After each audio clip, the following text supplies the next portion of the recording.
നമസ്കാരം. നരേന്ദ്രമോദി എന്ന രാഷ്ട്രീയക്കാരനും നരേന്ദ്രമോദി എന്ന ഇന്ത്യൻ പ്രധാനമന്ത്രിയും, ഇതിൽ നമുക്ക് നരേന്ദ്രമോദി എന്ന ഇന്ത്യൻ പ്രധാനമന്ത്രി നമ്മുടെ രാജ്യത്തിന് വേണ്ടി ചെയ്ത വിലപ്പെട്ട ഒത്തിരി കാര്യങ്ങളിൽ ചിലതിലേക്ക് ഒരു ഓട്ടപ്രദർശനം നടത്താം. അതായത് ഇവിടെ നമുക്ക് അതൊന്ന് പറഞ്ഞു പോകാമെന്ന്.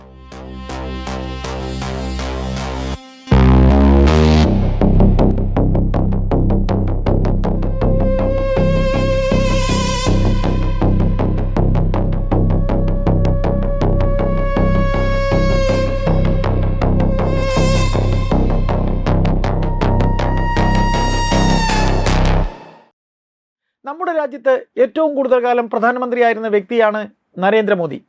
സ്വതന്ത്ര ഇന്ത്യയുടെ ആദ്യ പ്രധാനമന്ത്രി ജവഹർലാൽ നെഹ്റുവിനെയാണ് അദ്ദേഹം മറികടന്നത്.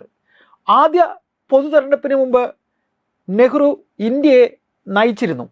ഇന്ദിരാഗാന്ധി തുടർച്ചയില്ലാതെ ഭരണത്തിൽ പ്രധാനമന്ത്രിയായി മൊത്തത്തിൽ കൂടുതൽ കാലം ഇന്ത്യൻ പ്രധാനമന്ത്രിയായും സേവനമനുഷ്ഠിച്ചിട്ടുണ്ട്. ഇത് യാഥാർത്ഥ്യമാണ്. എങ്കിലും സ്വതന്ത്ര ഇന്ത്യയുടെ ഏറ്റവും സ്വാധീനമുള്ള 3 നേതാക്കളിൽ ഒരാളായി മോദി അവർക്കൊപ്പം നിസ്സംശയം ഇടം പിടിക്കുന്നു, അല്ലെങ്കിൽ ഇടം പിടിക്കും എന്ന് തന്നെ നമുക്കിവിടെ പറയാം. 1947 ശേഷമുള്ള ഇന്ത്യയുടെ ഏറ്റവും വലിയ പുനഃക്രമീകരണത്തിന് മോദി ഇതിനോടകം തന്നെ നേതൃത്വം നൽകിക്കഴിഞ്ഞു. സാമ്പത്തിക നവീകരണത്തിനും ഭരണ സംവിധാനങ്ങളുടെ ശേഷി വികസിപ്പിക്കുന്നതിലും അമ്പരപ്പിക്കുന്ന തരത്തിലുള്ള പുരോഗതിക്ക് അദ്ദേഹം മേൽനോട്ടം വഹിച്ചു. 140 കോടിയിലധികം വരുന്ന ജനങ്ങളുടെ ജീവിതത്തെ അടിസ്ഥാനപരമായി മാറ്റിമറിച്ച അത്യന്താധുനിക അടിസ്ഥാന സൗകര്യങ്ങൾ സൃഷ്ടിച്ചതാണ് മോദിയുടെ ഏറ്റവും വലിയ വിജയം. 2014 മോദി പ്രധാനമന്ത്രി ആകുന്നതിന് മുമ്പ് കോടിക്കണക്കിന് ഇന്ത്യക്കാർ ഔപചാരിക ബാങ്കിംഗ് മേഖലയ്ക്ക് പുറത്തായിരുന്നു. ഇങ്ങനെ ഈ സാധാരണക്കാർ അനൗദ്യോഗിക സംവിധാനങ്ങളെ ആശ്രയിച്ചാണ് അന്ന് വരെ ഇരുന്നിരുന്നത്. അത് അഴിമതിക്കും വ്യവസ്ഥാപിത പണം ചോർച്ചയ്ക്കും കാരണമായി. മുൻ ഇന്ത്യൻ പ്രധാനമന്ത്രിയും നരേന്ദ്രമോദിയുടെ മുൻഗാമിയും ആയിരുന്ന മൻമോഹൻ സിംഗ് തുടക്കം കുറിച്ച പദ്ധതി അടിസ്ഥാനമാക്കി പരമ്പരാഗത ബാങ്കിംഗ് രീതികളെ മറികടക്കുന്ന ഒരു പുതിയ സംവിധാനത്തിന് മോദി കാരണക്കാരനായി.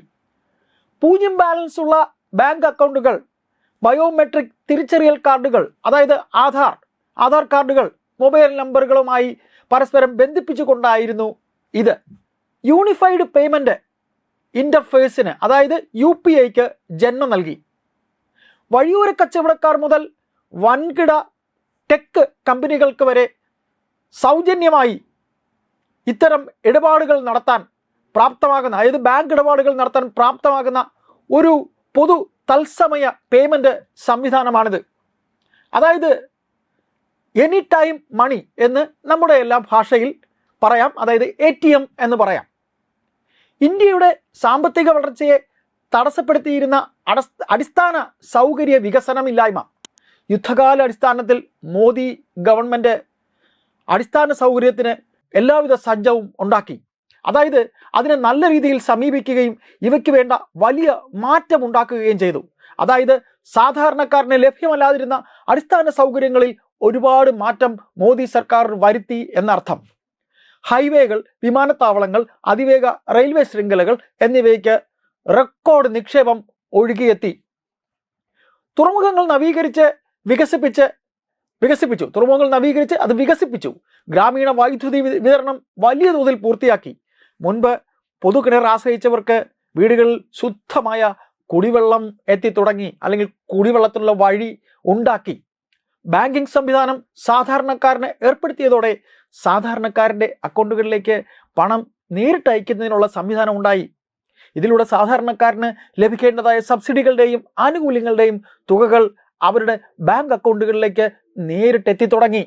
2013 ഇവ അവതരിപ്പിച്ചത് മുതൽ ഇങ്ങനെ നേരിട്ട് അക്കൗണ്ടുകളിലേക്ക് പണം അയക്കുന്ന സംവിധാനം മറ്റ് ക്ഷേമ പദ്ധതികൾക്കൊപ്പം ഏകദേശം രാജ്യത്തെ 25 കോടിയിലധികം ജനങ്ങളുടെ ബഹുഭൂരിപക്ഷമായിട്ടുള്ള ദാരിദ്ര്യത്തിൽ നിന്ന് കരകയറാൻ സഹായിച്ചിട്ടുണ്ട്.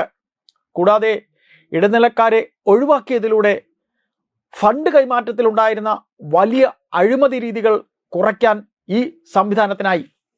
കൂടാതെ മുൻ പ്രധാനമന്ത്രി നെഹ്റുവിനെ പോലെ, അതായത് ജവഹർലാൽ നെഹ്റുവിനെ പോലെ വിദേശ നയത്തിൽ ഇന്ത്യയെ ലോകവേദിയിൽ ശക്തവും സ്വതന്ത്രവുമായ ഒരു ശക്തിയായി ഉയർത്തിക്കാട്ടാൻ നരേന്ദ്രമോദിക്കായി.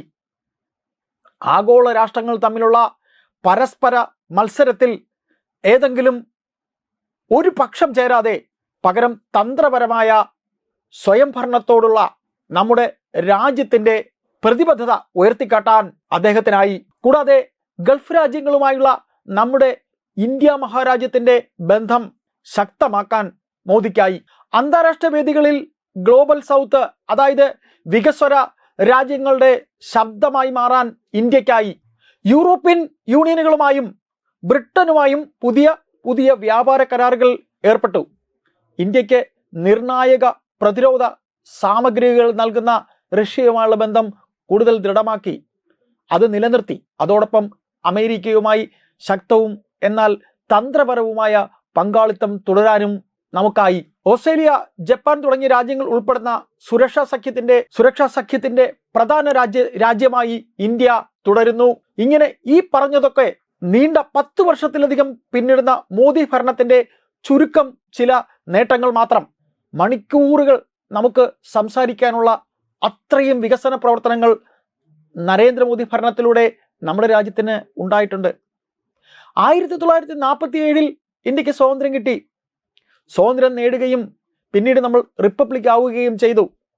അതിനുശേഷവും ഇന്ത്യ ഭരിച്ച ഒരു രാഷ്ട്രീയ പാർട്ടികളും കാട്ടാതിരുന്ന, അതായത് ചെയ്യാതിരുന്ന, അല്ലെങ്കിൽ കാണിക്കാത്ത തരത്തിൽ സാധാരണക്കാരൻ്റെ സർക്കാരായി സാധാരണക്കാരൻ്റെ ജീവിതത്തിന് ഒരുപാട് നല്ല മാറ്റങ്ങൾ കൊണ്ടുവന്ന ഒരു ജനകീയനായ നേതാവും ജനകീയനായ പ്രധാനമന്ത്രിയുമാണ് നരേന്ദ്രമോദി.